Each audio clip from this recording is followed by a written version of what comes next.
Welcome to the Human Capital Innovations Podcast, your go-to source for personal, professional, and organizational growth and development. We hope you tune in often for all things people management, organizational development and change, organizational leadership, and social impact related. Maximize your personal and organizational potential with Human Capital Innovations Podcast.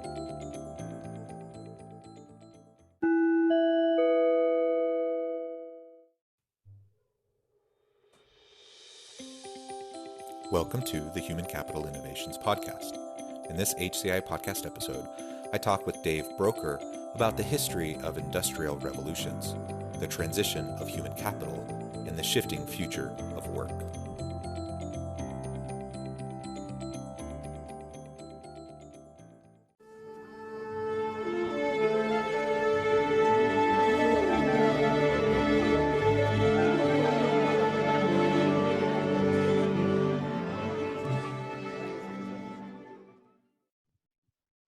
Dave Broker, welcome to the Human Capital Innovations Podcast.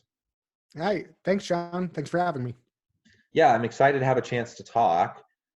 You host your own podcast, so you have these types of discussions often, and it's fun to connect with people who are having these types of dialogues on a regular basis. As we get started, I just want to share Dave's brief bio with the listeners. Dave Broker is the host of the Industrial Revolutions podcast, the story about how a primate species called Homo sapiens built into interconnected world of skyscrapers, robots, airplanes, vaccines, and nuclear bombs.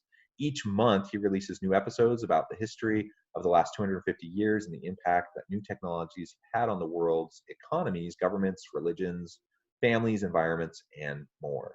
And today, we're going to be talking about some of those shifts and how those have impacted the world, and kind of our framing of human capital, and try to have a better sense for understanding how we find ourselves in the situation we are in today, and what that means not only for organizations but for broader society. So this is a little different than the typical type of interview that I do on the podcast and the type of discussion I have, but it's a super interesting opportunity, and I'm excited to talk with you. Anything you would like to share about background or anything personal that you'd like to share before we get started? Well, I'll say this. One of the reasons I started the podcast was because, we are seeing just a massive amount of transformation on the horizon in terms of us as employees, as far as us as, members of our own families and so forth. And so I wanted to explore what has happened in these last 250 years, because it gives us some guidance, this history, in terms of what's coming next. How we can even to some extent predict our own reactions to what's coming next based on what's happened before. So that was really the motivation for the Industrial Revolutions. Yeah, excellent. And I should share, this is not something I think I've shared much with my listeners previously.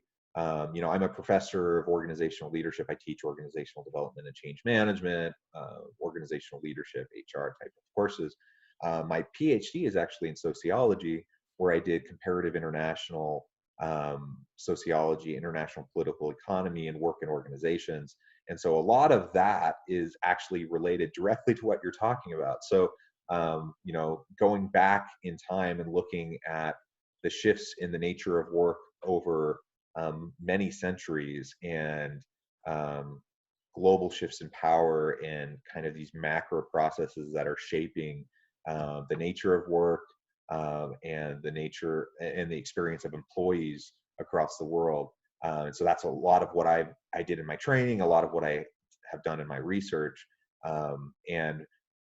Nowadays, when I focus on my research, I'm really focused more in like the last 50 years and how that informs what's happening, moving forward into the future of work. But taking an even broader lens and trying to understand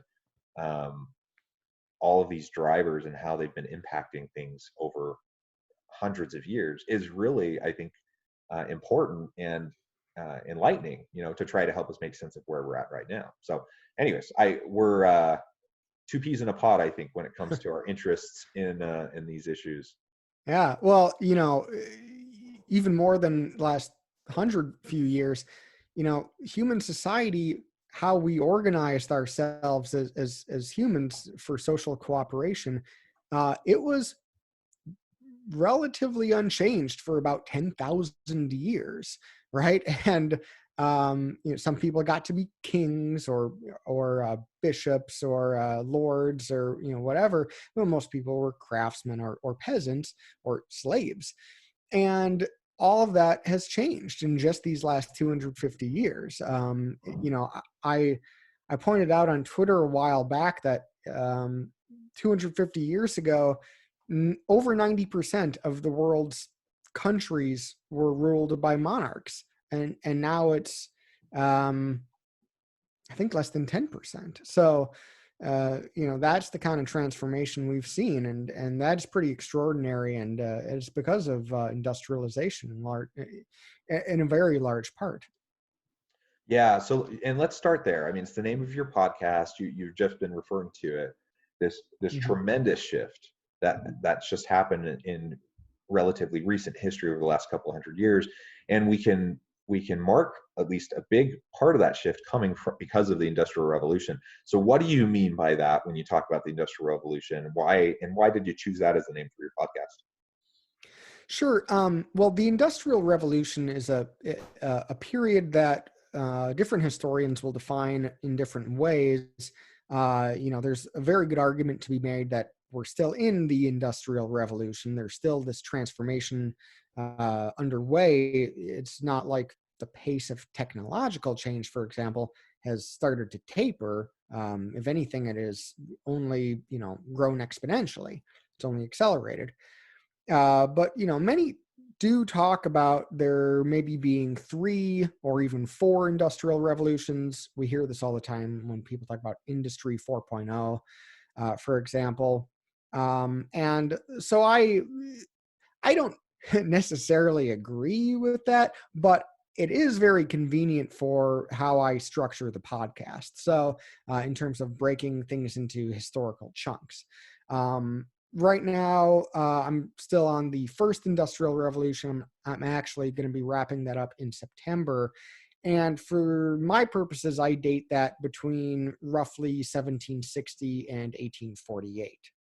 So, Yeah, um, thank you. Oh, go ahead. and I'll say, like this is a period where, we don't see things quite like electric lighting yet, but we see the invention of the steam engine, which is the first source of power that's not by wind or water or muscle. You've got advanced techniques appearing in things like iron making and mining and farming. And farming is one that doesn't get a lot of attention, but it should.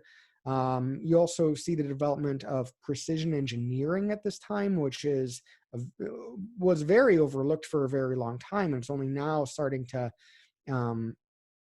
appear in the focus of historians.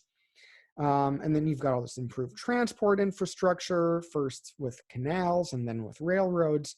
And of course, then you've got the introduction of the factories, which is a big one for the purposes of exploring human resources and human capital.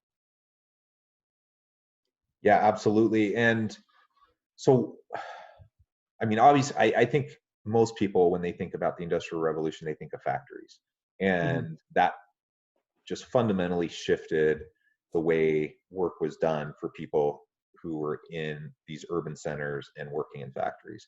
But you highlighted other other technological advances that also vastly changed the landscape. So perhaps we can focus there for a minute. So, for example, with agriculture, now we had huge advances, or now we have the steam engine. So we have easier transportation. So we have more Mm-hmm. connectedness across urban centers and across the country in the Yeah, U.S., for example. it literally changed the landscape because you Yeah. started to have suburbs appear when you started to see the railroads get built. Yeah. So even setting aside factories for a moment, how did this transition and these technological advances, how did it start to shift and transition the nature of human capital and the nature of work? Well, first and foremost, it increased the population considerably. I mean, you have increased food production, you get more people. Um, on top of that, you've got greater economic productivity developing for all sorts of reasons, and factories are a big part of that. But also, if you're able to ship your goods to market faster with canals or with locomotive-driven trains, then it's speeding up the pace of transactions. It's speeding up the pace of income generation, and ultimately that reinforces itself, because you do see the evolution of capitalism in this era from being pretty much concentrated in high finance and in terms of like banks, and you see it start to develop in the accumulation of real capital, and also things like machines and whatnot, in terms of what people are owning, and as that grows, um, it increases material well-being, and it does spread to everyone, not equally, but it does spread to everyone to some extent. Yeah, and so now shifting to factories a little bit. I mean, prior to the Industrial Revolution, prior to factories, I mean, the vast majority of workers worked on a farm, or they worked in a trade as a craftsperson. You had some merchants, you had some people in banks and finance and such. You had government workers and such. And so all of a sudden you had this huge, tremendous shift in the structure of economies, in the type of work that people were doing. You think of craft work that was done before factories, and you would have someone who was a skilled craftsman who would see a, Mhm. a project through from beginning to end. They would do it in completion largely, and now all of a sudden they find themselves in a factory where it's assembly line, and they're doing one tiny little sliver of this entire work that's being done to produce a product. And just caused all sorts of changes in terms of the quality of life as it relates to work. And when I think about today, like if I'm talking with leaders about how to create meaningful work, how to Mhm. motivate people at work, we talk about a whole range of extrinsic motivators. We talk about a range of intrinsic motivators. And in the early industrial revolution, there wasn't much thought to any of that. There were people flooding the urban centers, and so there was a surplus of labor. All the extrinsic motivators were pretty low. It was more survival largely. People Mhm. just needing to get a job and taking any wage they could get so they could provide food for their family. And then it's all, you think of Maslow's hierarchy, as simplistic as that is, you have to meet those basic levels before you can even start to think about self-actualization and higher levels of motivation. And so any of the intrinsic stuff didn't even really come into play. And so when you think about like Fordism and Henry Ford and the assembly line, and you think about all of that transition that happened in the nature of work, you went from very meaningful work where people could see the product, that they built this thing with their hands, and now it's so segmented and they're just doing the same repetitive thing over and over again. It dramatically shifted that, and that had implications for mental health and overall well-being and all those sorts of things. Yeah. Other thoughts and insights you have about that transition?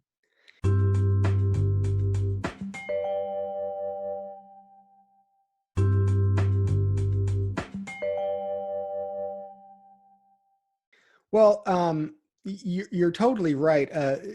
When people started migrating from the countryside into the cities, um, there's this thought that we have that the pay was so bad, and people were miserable, but really, I mean, they were getting much better job opportunities in the cities than they ever had in the country, and they were actually quite grateful a lot of the time for the opportunities they were getting, because most people were farm laborers, and not the skilled trades, craftspeople who worked in the medieval guilds. Um, but at the same time, as a result of this, you do see uh, a lack of autonomy, a lack of freedom in the workplace. Just for example, you used to own your own tools, and you could pick the days you worked. But once you start getting a job in a factory, you don't get to make those decisions for yourself anymore. The boss is going to say when you need to show up and what task you need to do. Um, and the guy who I think exemplifies this best is a guy I don't think that most Americans know about. His name was Josiah Wedgwood, and if you're British, you might know who he was. But he was born in England in 1730. He grew up as a pottery apprentice, but then he got smallpox as a teenager, and it was so severe that he needed to have his leg amputated. And the thing was that the potter's wheels of this time required you to use a foot pedal. So obviously, he needed to make some changes. He first made sure to made sure to focus on his finishing skills. So, for example, putting handles on teacups, and this was a time when it wasn't taken for granted that teacups should have handles on them. He made it that way, and that's how he made a name for himself. That's how he built a business. And when he was in business for himself, he needed to get creative with production techniques. And he was a very creative guy in general, right? I mean, like centuries ahead of his time in terms of marketing and analytics. He introduced steam engines to the process. Some of the first, in fact, that were built by James Watt went into Wedgwood's factory to spin these potter wheels, which wasn't only a form of automation. It was it allowed a more consistent finish in the finished goods, and set it up on a canal so he could ship raw materials in and finish goods out faster. And all of this, by the way, is in the 1760s and 70s and 80s, which is, decades ahead of these other industrialists. But I think the thing he did that was most critical and most innovative, although I don't necessarily use that in a positive way, is what he did in terms of employee management. He came up through the guild system, but he didn't have any use for it himself. The guild wasn't going to enforce the standards of quality. He was going to enforce the standards of quality. And I mean, he would do things like pick up half-finished work and smash it and shout, "This will not do for Josiah Wedgwood," at the poor employee. But with his meticulous record keeping, he was able to analyze production to identify bottlenecks, maximize efficiencies. He could figure out how much time each step of the process would need and how much labor each step would require. And so that way he was able to divide up his machines and his employees for optimal productivity. But you're right, the workers were kept out of this process. They were intentionally not taught each step of the process, and that stemmed from his concern about intellectual property.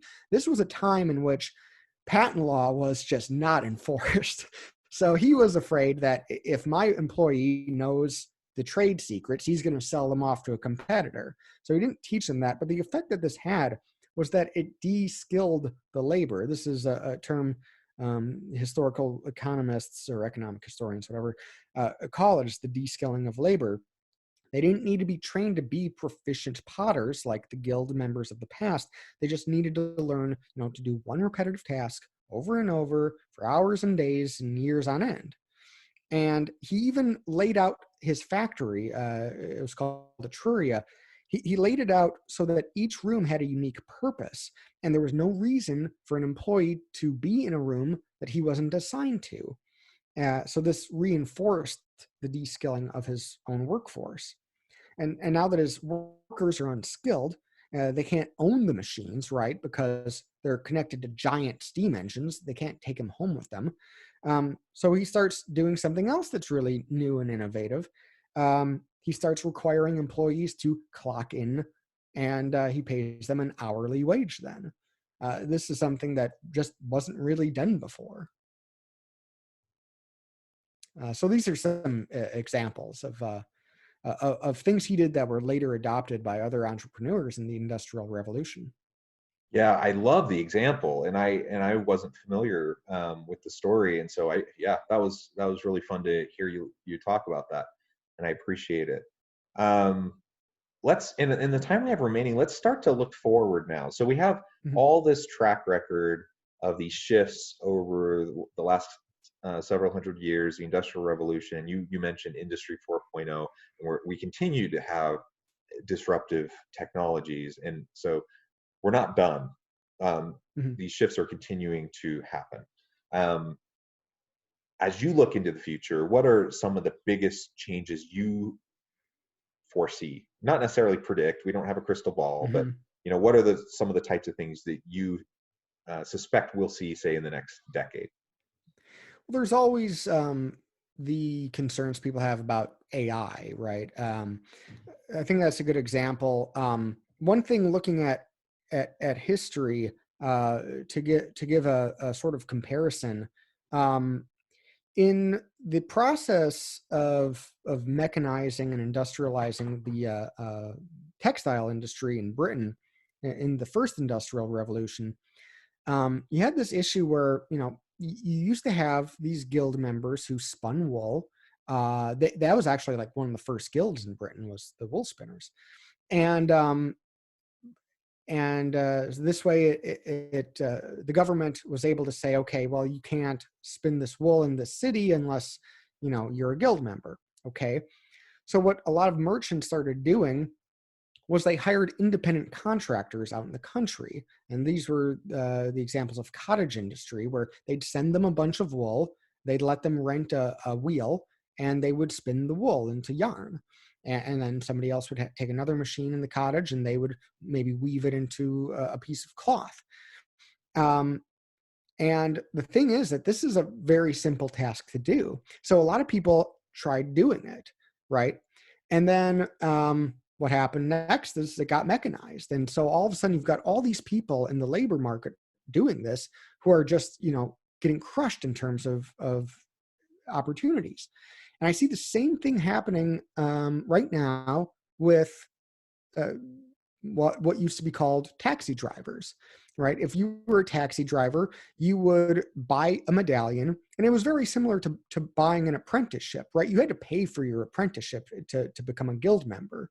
Um, and they'd buy this medallion so that they could legally drive a taxi cab, because it was a very regulated market, just like the guilds were very regulated. And it gave them some good economic security. Well, then Lyft and Uber come along and they say, we're going to instead build this network of independent contractors who do this without that medallion system. And over the course of 5 years or so, we saw people just flood into this opportunity where at first, they were doing so well for themselves that they could buy like a new car to drive people around in. And by 2019, that wasn't the case anymore. The take home income from doing that was so low. It was basically, you were just basically making ends meet. Um, and then now we see what on the horizon, the driverless car. They're taking the need for labor out of the equation, at least in that sense. So as you saw people, build these giant spinning mules, they call them in the factories to spin cotton, they were able to have one person do the job that used to require thousands of people working at the same time. So yeah, this is another thing we see in terms of, I think certainly the driverless car, but all sorts of technologies still have the potential to replace people. There's a few computer programs in California. One's at Stanford, one's at UC Santa Cruz. The one at, I think it's the one at Stanford, can compose like 5 symphonies a day, whereas like a composer would take months to do that.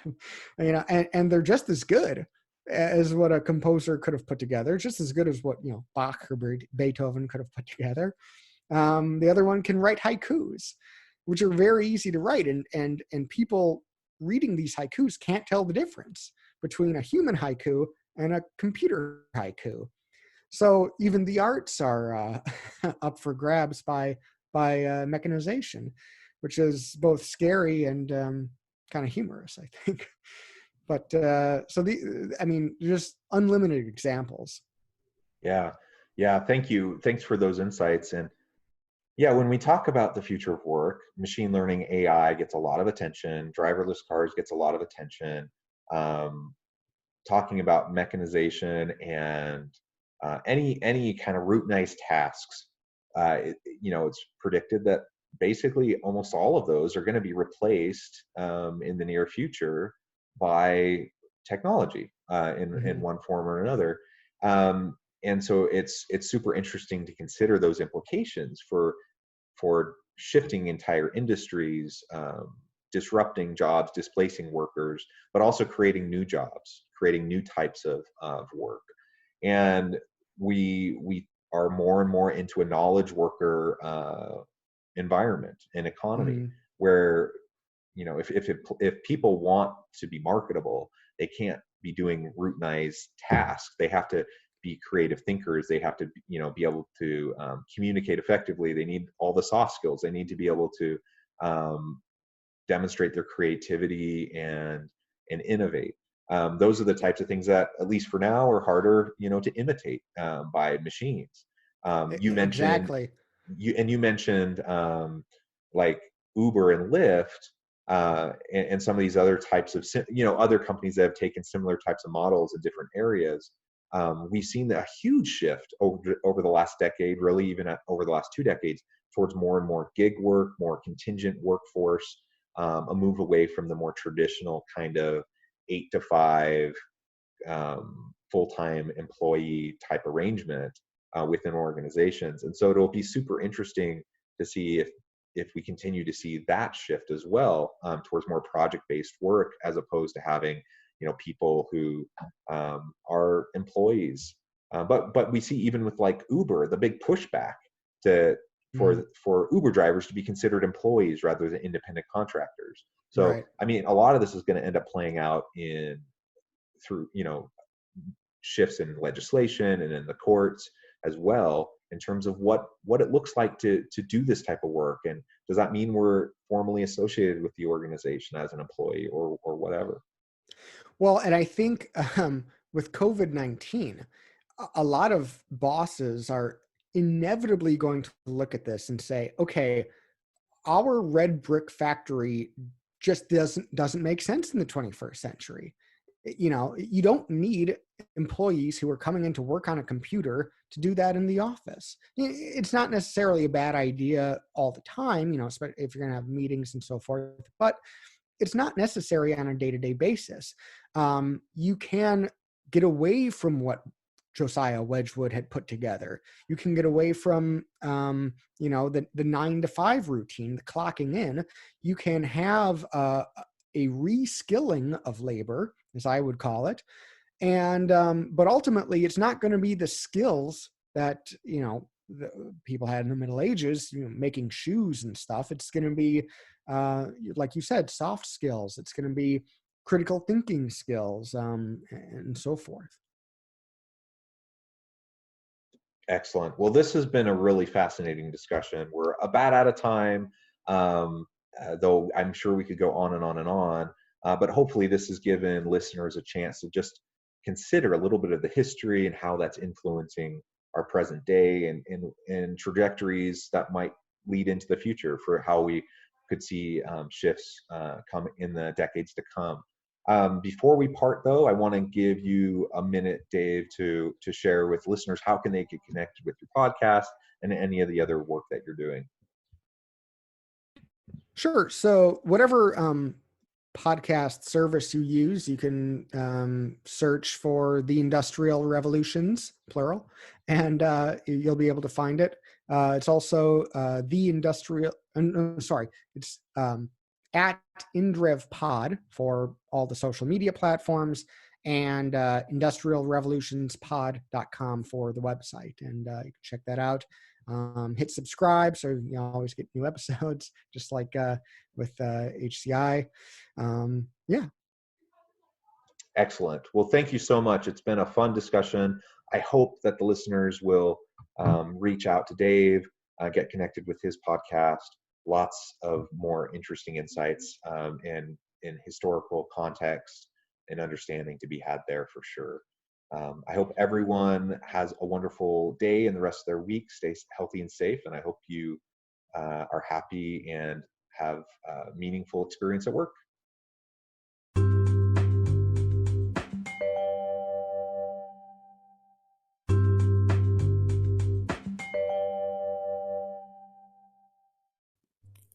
Thanks again for joining us for this episode of the Human Capital Innovations Podcast. I hope you stay healthy and safe and that you have a great week.